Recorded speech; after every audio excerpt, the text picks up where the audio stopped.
అపోస్తులైన పౌలు రాసిన పత్రిక, కొరింథీయులకు రాసిన రెండవ పత్రిక.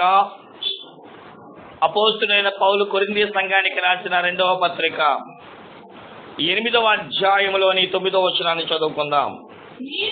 మీరు మన ప్రభు అయిన యేసు క్రీస్తు కృపను ఎరుగుదురు కదా.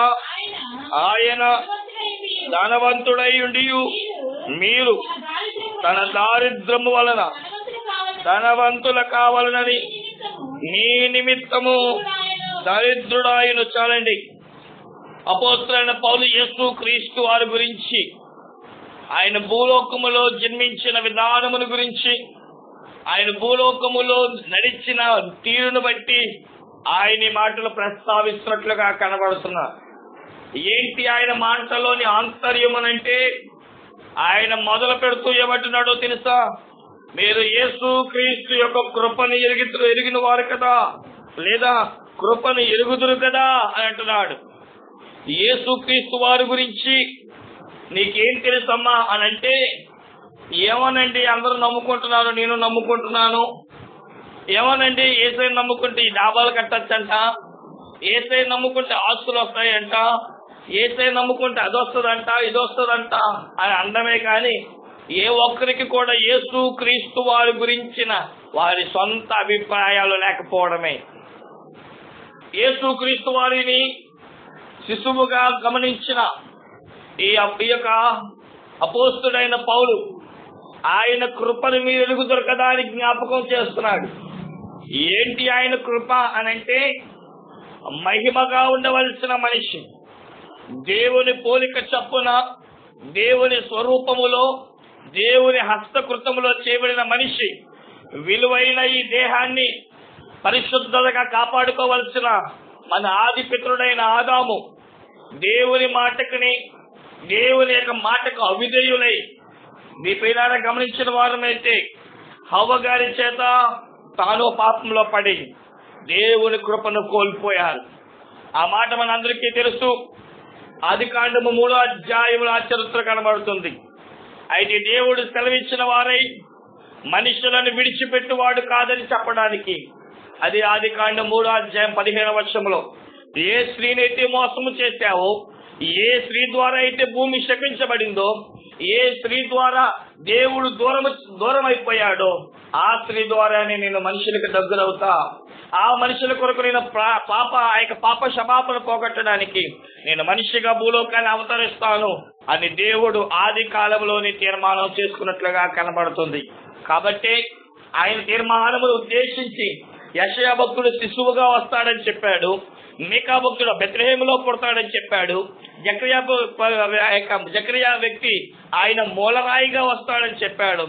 ఒక్కొక్కరుగా యేసు క్రీస్తు యొక్క ఉద్దేశాన్ని, ఆయన ఇచ్చిన ప్రవచనాన్ని యేసు క్రీస్తు వారు రాకముందే కొన్ని వందల వేల సంవత్సరాల క్రితమే ఆయన వస్తాడు, ఆయన కన్యమరియ గర్భంలో జన్మిస్తాడు అని ప్రతిదీ కూడా చూడండి. రేపు సీఎం వచ్చి ఏం మాట్లాడతాడు, ఏ అంశం మీద మాట్లాడాలి, ఎలాగైతే అక్కడ ఉన్న వారందరూ కూడా ఒక సీట్ రాసి, అయ్యా మీరు వచ్చినప్పుడు ఇది మాట్లాడాలి, ఈ అంశం మీద మాట్లాడాలి, ఈ ప్రసంగం చేయాలి అని ఎలాగైతే ముందుగా సిద్ధపరుస్తారో, మన ఆది ప్రవక్తలు చేసే పని ఏంటో తెలుసా?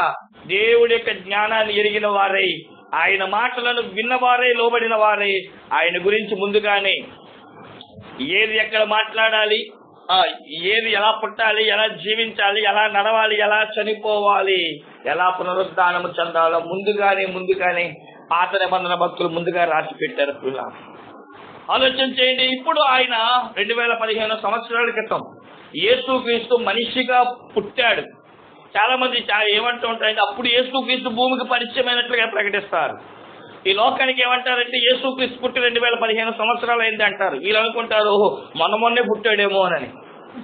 ఆయన వచ్చి 2015 సంవత్సరాలు అయింది. భూలోకంలో ఒక పని మీద వచ్చాడు. చూడండి, ఆలోచన చేయండి ప్రియులారా. మనం ఒక పని మీద ఊరు వెళ్తాం, మళ్ళీ ఆ పని ముగించుకొని తిరిగి వస్తాం. యేసుక్రీస్తు పరలోకంలో ఉండేవాడు, ఆయన పని మీద భూలోకానికి వచ్చాడు. 33.5 సంవత్సరాలు జీవించి తన పని మీద మళ్ళీ తిరిగి వెళ్ళిపోయాడు, తన పని ముగించుకొని. ఆలోచన చేయండి ప్రియులారా. అందుకనే జ్ఞాని అయిన సొలొమోను ఆయన భూమి పట్టక ముందే ఉన్నాడని, ప్రకటన గ్రంథంలో ఆయన ఆల్ఫయు ఓమేగయు, మొదటివాడు ఆయనే, కడపటివాడు ఆయనే అని భక్తులు రాస్తున్న వారై ఉన్నారు. అయితే ఈ రోజు మీ దాని గురించి ప్రస్తావించను కానీ ప్రియులారా, ఇదిగో మీరు యేసు క్రీస్తును కృపను ఎరిగిన వారు కదా అని చెప్పి ఒక మాటను మనకి గుర్తు చేస్తున్నారు వాడై ఉన్నాడు. ఆయన కృప గురించి ఎరిగిన మీరు ఆయన గురించి ఎందుకు ఎరగలేకపోతున్నారు?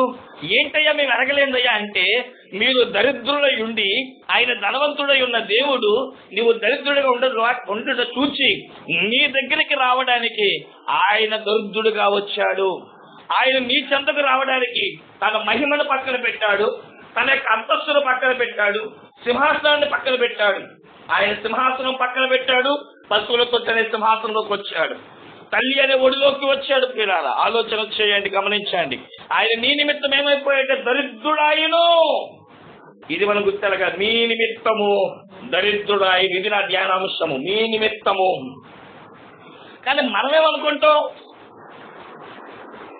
నేనేంటనుకున్నారు అని మొదలు పెడతాం. మనమైతే నా స్టేటస్ ఏంటనుకుంటున్నారు? మీ నిమిత్తము.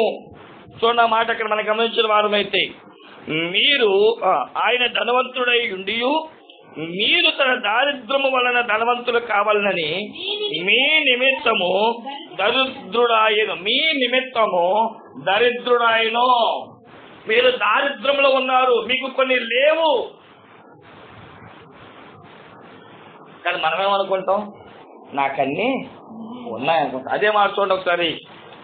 దేవాది దేవుడు అంత్యకాలంలో తన సంఘాలకి బయలుపరుస్తూ ప్రకటన గ్రంథము 3వ అధ్యాయమును మనం చూసిన వారమైతే 17వ వచనం ఈ మాట మాట్లాడుతున్నాడు. 3వ అధ్యాయం 17వ వచనం. నీవు దౌర్భాగ్యుడువును, దిక్కుమాలిన వాడువు, దరిద్రుడును, గుడ్డివాడువును, దిగంబరుడు అయి ఉన్నావని ఎరగక నేను ధనవంతులను ధనాభివృద్ధి చేస్తున్నాను, నాకేమీ కొదవలేదని చెప్పుకొనిచున్నావు. అయ్యో గమనించండి ప్రియులారా, ఈ లోకంలో సంపాదించే ధనాన్ని చూసుకొని ఏమనుకోతున్నామంటే, నేను డబ్బులో తక్కువ వాడిని కాదు కదా, పేరులో తక్కువ వాడిని కాదు కదా అంటున్నాడు. కానీ దేవుడు అంటున్నాడు, ఈ లోకాన్ని లోక వైభవాన్ని చూసి నువ్వు దరిద్రుడు కాదనుకుంటున్నావు. కానీ నీ పుట్టుక దారిద్ర్యం నుండి వచ్చింది, నీ జన్మ విధానమే దారిద్రము. నువ్వు భూమి మీద పుట్టేటప్పుడు దారిద్ర రూపంలో పుట్టావు. నేను నా మహిమను నీకు ఇచ్చాను, నా ఆకారాన్ని నీకు ఇచ్చాను, నా యొక్క గాలిని జీవాత్మగా మార్చి నీ దేహంలో పెట్టాను అనే విషయాన్ని మర్చిపోవద్దు. నీవు దరిద్రుడు అయి ఉండగా యేసుక్రీస్తు నీ దారిద్ర్యమును పోగొట్టడానికి ఆయన దరిద్రుడిగా మారి భూమి మీదకి చిన్న శిశువుగా మారి రావడం గమనిస్తున్నాం. కానీ దేవుని వాక్యం ఏమంటే చదివిస్తుందో తెలుసా? యోహాను సువార్త 1వ అధ్యాయము 2వ వచనంలో మనం గమనించిన వారమైతే ప్రియులారా,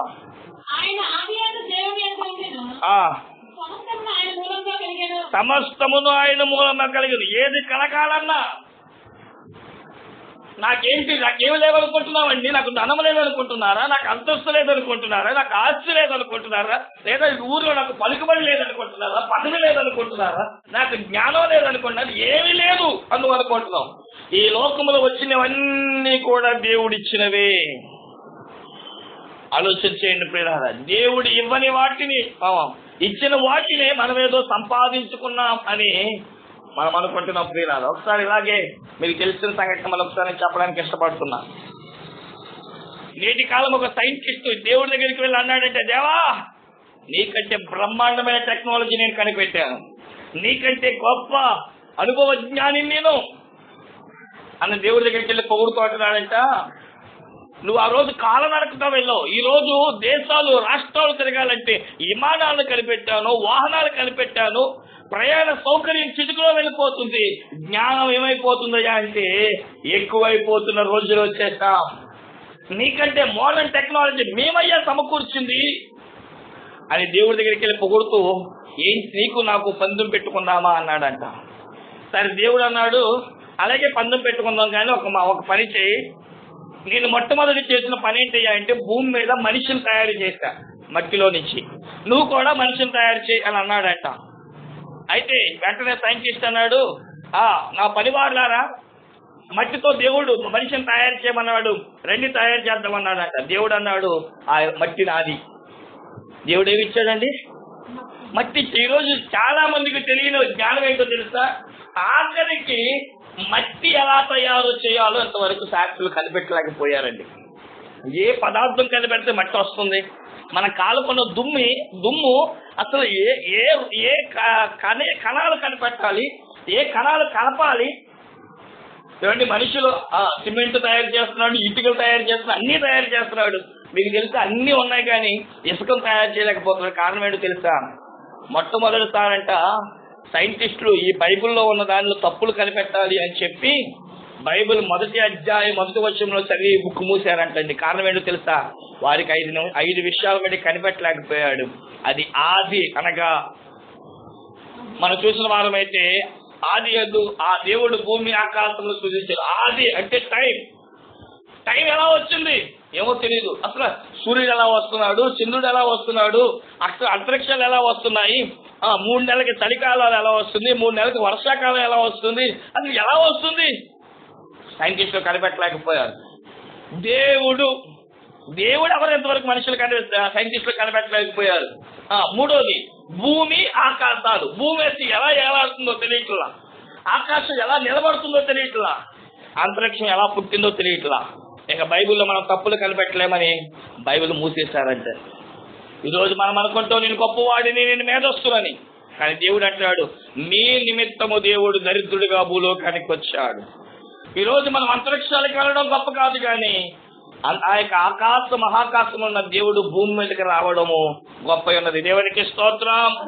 ఆయన నీ కొరకు నా కొరకు దరిద్రుడిగా మారాడు ప్రియులారా. అందుకని భక్తుడైన లూకా గారు మొదటిసారి ఆ యొక్క అపోస్తుల కార్యము 17వ అధ్యాయము 24వ వచనములో మనం గమనించిన వారమైతే 17:24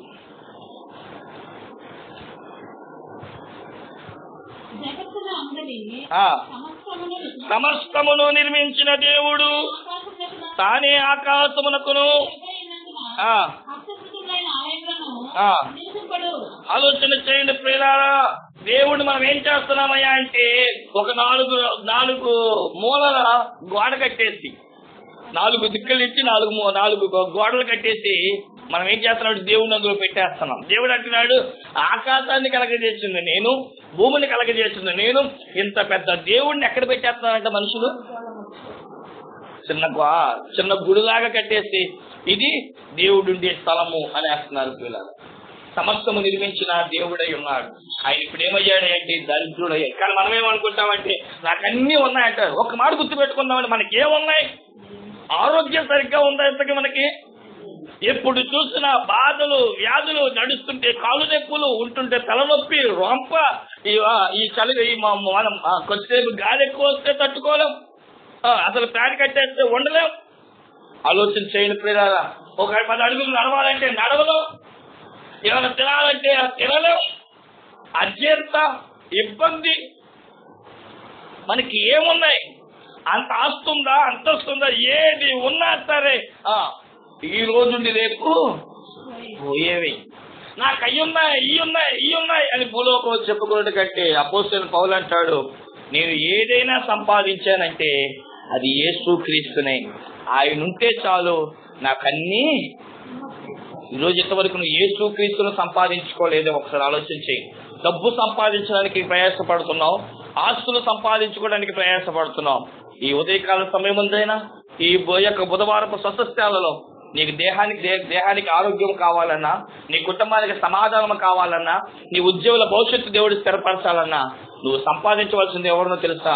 మన ప్రభువైన యేసుక్రీస్తు. ఆయన దారిద్రుడై మన కొరకు ధనవంతుని చేశాడు. ఈరోజు ఆయనను మనం చేర్చుకుందాం, ఆయన ఇచ్చే పరలోకంలో చేరదాం.